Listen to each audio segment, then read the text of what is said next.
Herkese merhaba arkadaşlar. Kanalıma hoş geldiniz. Yeni bir videoyla yine sizlerleyiz.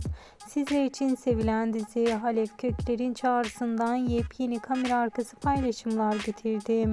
Dizi oldukça sevilen, oldukça reytingli bir dizi ve en heyecan verici sahnelerden olan mağara sahnesinin bugün kamera arkası görüntüleri geldi.